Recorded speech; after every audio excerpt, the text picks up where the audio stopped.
photograph of Elizabeth Jourdain, one of the only survivors of the 1806 mycelium infections, taken circa 1855. Elizabeth was 15 when she was infected.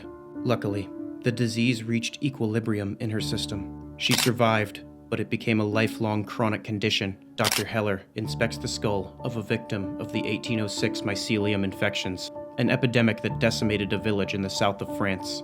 The fungus grew into the bone, creating ossified structures that broke out of the skin to spread their spores.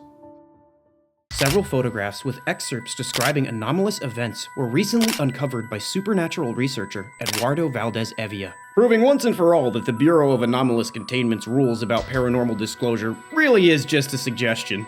Just like speed limits. This evidence describes a plague that has been conveniently forgotten by history. This pestilence, hereby dubbed the 1806 mycelium infection, ravaged the south of France in the early 19th century, killing the majority of the individuals who were afflicted by it. The infection was caused by a fungus that infested the body of the majority of mammals, including humans. The mushroom face herpes is spread by airborne spores released by fruiting bodies of the fungus. At first, there isn't much of a sign of anything gone wrong once the spore makes contact with the host. Either through skin contact, entrance through an open wound, or breathing them in, the spores find a way to enter the body.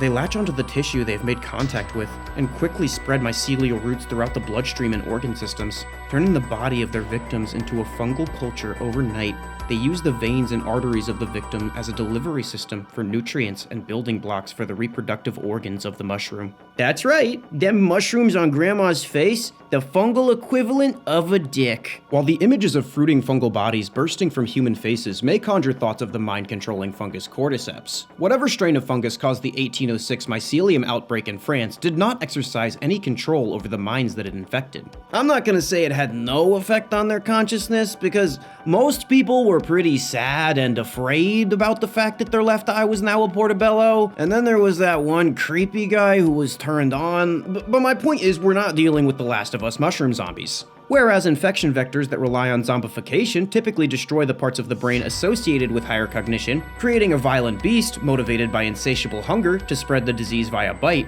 this affliction is a little bit sneakier with it. The fungus instead relies on the nature of human social behavior to spread itself, allowing the victim to continue on with their regular life, spreading the spores to each and every one of their loved ones. Nature is just so beautiful sometimes. I mean, not right now. This is so diabolically evil that it almost makes me believe in hell. But I don't know, jump in a pile of leaves or something. While this fungus is quite different from cordyceps, the strategy of infiltrating human social networks is reminiscent of how that fungus worms its way through an entire anthive, using the very strategy the species harnessed to survive and thrive by relying on each other and turning it against them. I mean, it seemed like a good idea to help Uncle Timmy pull the mushroom out of the front of his dick, but now I'm not so sure. While having a mushroom grow out of your face wasn't pleasant, and I certainly wouldn't call it good for your health, it isn't inherently deadly on its own. On the contrary, the parasite actually limits the growth of its fruiting body in order to spread its spores more effectively. The mycelium's only goal is reproduction, and it would gain nothing from killing its host. In actuality, the host's own immune system and the collateral damage of the war it rages on the mushrooms was usually the cause of the patient's expiration. The few survivors, such as Elizabeth, either had compromised immune systems unable to battle the fungal onslaught, or had immune systems that, for one reason or another, didn't seem to mind the alien invaders living on its skin and within its bloodstream. In the case of those with compromised immune systems, the mushrooms would naturally attack any other pathogen to protect its home. So, in a way, the fungus was helpful. That is, if you are okay with your nose being replaced with oyster mushrooms. Because this was 1806, humanity's experience with medicine was quite limited, to put it kindly. It usually boiled down to cut off the part that hurts, or give the loud annoying kid heroin until he stops complaining about his bones or whatever. The only thing that their old-timey medicine got right is that you probably shouldn't be licking the feet of those with the deadly toe fungus. Those who showed signs of infections were ostracized and forced into sick homes. These places were rarely, if ever, cleaned, and the fungal spore count was so high in these homes that the walls, floors, and ceilings of their dwelling were dotted with mushroom caps.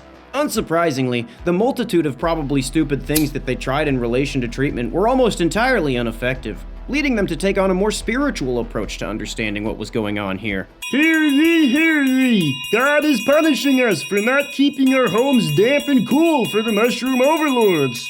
That's right. That's probably what he wants. For the short period of time when the mushrooms ran rampant, half of the society spent day and night going from bar to bar, getting absolutely shit-hammered and screwing anything in sight. Half of society asked God please not to smite them with the curse of the shiitake, while self-flagellating to hopefully make him laugh enough to spare them another day. The messed up thing is, an open wound just makes it easier for you to get shroomed. By the way, those halves were the same people, but they denied doing anything they shouldn't be. Who would tell on them? The other half that I have yet to mention were just casualties. Dead bodies do not snitch. Trust me, I know. As soon as the fungal plague appeared, it was gone. A freak snowstorm came through, creating weather that was inhospitable for the fungal growths. Most of those that didn't die due to their immune systems fighting with the mushrooms had somehow grown a symbiosis with them, and those who couldn't leave like Elizabeth died as the organism keeping them alive withered away. Scientists are still confused as to why Elizabeth and survivors like her didn't end up spreading the plague worldwide. Some think that she has been spreading spores her entire life. They're just dormant. Maybe they're waiting for something, like they knew that last time detection wasn't very helpful to them.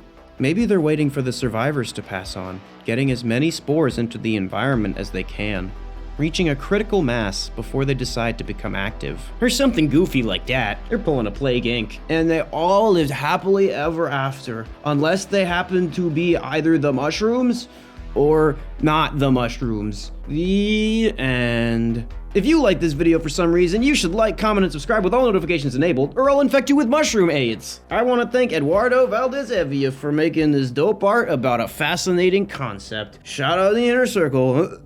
Love you all. Okay, bye.